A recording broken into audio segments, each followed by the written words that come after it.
Hello students, आपका हमारे channel में स्वागत है। इस वीडियो में हम कक्षा 6वीं के विषय विज्ञान के अध्याय 2 हमारा पर्यावरण के प्रश्नों के उत्तर जानेंगे। उससे पहले अगर आपने हमारे चैनल को अभी तक सब्सक्राइब नहीं किया है तो जल्दी से सब्सक्राइब कर लीजिए और इस वीडियो को लाइक कर अपने दोस्तों को शेयर करना बिल्कुल ना भूलें। तो हमारा सबसे पहला प्रश्न है, दिए गए जीव जंतुओं की सहायता से कम 3 खाद्य श्रृंखलाएं बनाइए। इसमें दिया है घास, शेर, गाय, छोटी मछली, भेड़िया, लोमड़ी, मोर, गिद्ध, बाज, कौवा, मेढक, टिड्डा, जलीय कीट, बड़ी मछली, बगुला, सांप, नेवला, शैवाल, हरे पेड़ पौधे। तो इसके उत्तर में इस प्रकार से खाद्य श्रृंखलाएं बन सकती हैं। पहला, घास। घास को गाय खाती है, गाय को भेड़िया और भेड़िए को शेर। दूसरी खाद्य श्रृंखला बनेगी घास। घास को टिड्डा खाता है, टिड्डा को मेढक, मेढक को सांप और सांप को नेवला और नेवले को बाज। तीसरा है काई। काई को मछली खाती है, मछली को मेढक, मेढक को सांप और सांप को मोर और मोर को बाज खाता है। चौथा है काई। काई को जलीय कीट भी खाती हैं, जलीय कीट को छोटी मछली, फिर बड़ी मछली। पांचवा है घास। घास को टिड्डा खाता है और टिड्डा को बगुला। छठवा है काई। काई को मछली खाती है और मछली को मनुष्य और मनुष्य को शेर खाता है। अगला है प्रश्न दूसरा, खाद्य श्रृंखला को पूर्ण कीजिए। तो यहाँ पे सबसे पहला है हरी घास। हरी घास को कौन खाता है? यहाँ पे खाली स्थान है। और फिर उसे कौन खाता है? मोर। तो यहाँ पे खाली स्थान में आ जाएगा टिड्डा। दूसरा है पौधे। पौधे को खरगोश खाते हैं और खरगोश को कौन खाता है?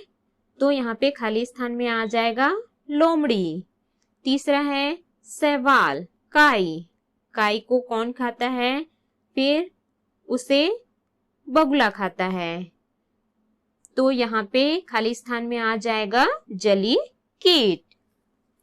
प्रश्न तीसरा है, निम्नलिखित प्रश्नों के उत्तर दीजिए। पहला, पर्यावरण क्या है? इसका उत्तर है हमारे चारों ओर उपस्थित विभिन्न चीजें जैसे हवा, पानी, मिट्टी, पौधे एवं जंतु से मिलकर बने आवरण ही पर्यावरण है। प्रश्न दूसरा है, उत्पादक और उपभोक्ता में क्या अंतर है? इसका उत्तर है उत्पादक वे जीव होते हैं जो अपना भोजन स्वयं बनाते हैं, जबकि उपभोक्ता वे जीव होते हैं जो अपना भोजन स्वयं नहीं बनाते। हरे पौधे उत्पादक होते हैं क्योंकि वे क्लोरोफिल की सहायता से अपना भोजन स्वयं बनाते हैं, जबकि शाकाहारी, मांसाहारी एवं सर्वाहारी जंतु उपभोक्ता होते हैं क्योंकि वे भोजन के लिए दूसरे जीवों पर निर्भर रहते हैं। अगला है प्रश्न तीसरा, सजीव तथा निर्जीव परस्पर एक दूसरे पर निर्भर हैं, स्पष्ट कीजिए। इसका उत्तर होगा सजीव जैसे जंतु एवं पौधे न केवल एक दूसरे पर ही निर्भर रहते हैं बल्कि निर्जीव घटकों पर भी निर्भर करते हैं। जैसा कि हम जानते हैं कि वर्षा किसी क्षेत्र के पेड़ पौधों फसल उत्पादन को सीधा प्रभावित करता है। यदि वर्षा नहीं होती तो फसल उत्पादन नहीं के बराबर होगा, जो अनेक सजीवों, जंतु एवं मनुष्य के मरने का कारण बनेगा। वर्षा का होना वनों पर निर्भर करता है, अर्थात हम कह सकते हैं कि वन वर्षा को प्रभावित करता है, जो वातावरण के तापमान तथा मिट्टी को प्रभावित कर सकता है।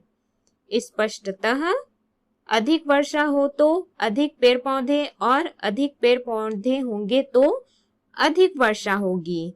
इस प्रकार सजीव तथा निर्जीव परस्पर एक दूसरे पर निर्भर हैं। प्रश्न चौथा है, खाद्य श्रृंखला से आप क्या समझते हैं, लिखिए।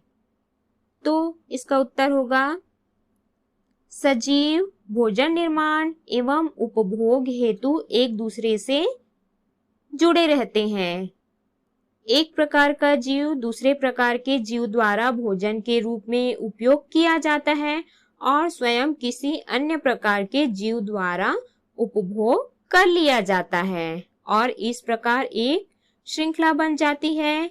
सजीवों में एक दूसरे को खाने वालों की एक श्रृंखला बन जाती है जिसमें ऊर्जा का एक दिशा में स्थानांतरण होता है। इसे ही खाद्य श्रृंखला कहते हैं। अगला प्रश्न है, यदि कम वर्षा हो तो क्या होगा? इसका उत्तर है, यदि कम वर्षा हो तो उस क्षेत्र के कुओं तालाबों में पानी का स्तर कम हो जाता है तथा कुछ तो पूरे सूख जाते हैं। इसे सूखा पड़ना कहते हैं। वाष्पन के कारण भूमि से लगातार पानी की हानि होती रहती है जिसके कारण मिट्टी सूख जाती है। सूखा पड़ने पर खाद्यान्न तथा चारा प्राप्त करना कठिन हो जाता है। अगला प्रश्न है, संक्षिप्त जानकारी दीजिए। वायु प्रदूषण, जल प्रदूषण, ध्वनि प्रदूषण, वृक्षारोपण, वन एवं वन्य जीव संरक्षण और है अति वर्षा से हानियां।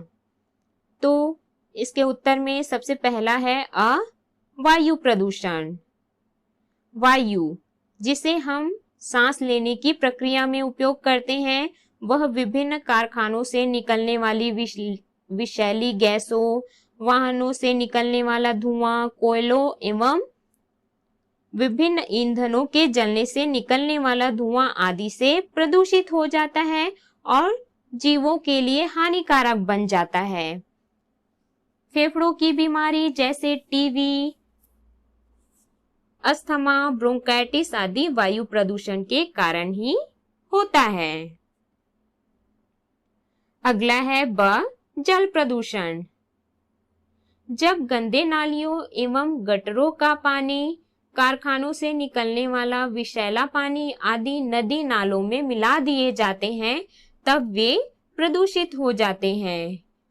जब हम तालाब, नदी, नाले आदि में कपड़े और बर्तन धोते हैं तब उसका पानी प्रदूषित हो जाता है।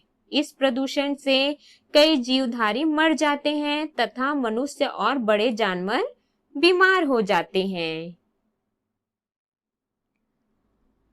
अगला है ध्वनि प्रदूषण। ध्वनि प्रदूषण सड़क पर दौड़ने वाले वाहनों के इंजनों, हॉर्न से निकलने वाली ध्वनि, कल कारखानों में संचालित बड़ी बड़ी मशीनों से निकलने वाली अप्रिय ध्वनि से होता है। यह मनुष्य के स्वास्थ्य पर बुरा प्रभाव डालता है। जैसे मनुष्य चिड़चिड़ा हो जाता है, उसे सिर दर्द, चक्कर आना आदि बीमारियां हो सकती हैं। कानों पर लगातार आवाज पड़ते रहने से वह बहरा भी हो सकता है। अगला है वृक्षारोपण।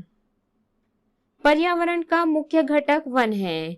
मनुष्य अपनी आवश्यकताओं की पूर्ति के लिए वनों की कटाई कर रहा है जो सीधा ही वर्षा एवं वन्य जीवों को प्रभावित करता है, अर्थात प्राकृतिक असंतुलन उत्पन्न हो जाता है। इस स्थिति से बचने के लिए वनों की कटाई नहीं करनी चाहिए तथा इस क्षतिपूर्ति के लिए अधिक से अधिक वृक्षारोपण किया जाना चाहिए। अगला है वन एवं वन्य जीव संरक्षण।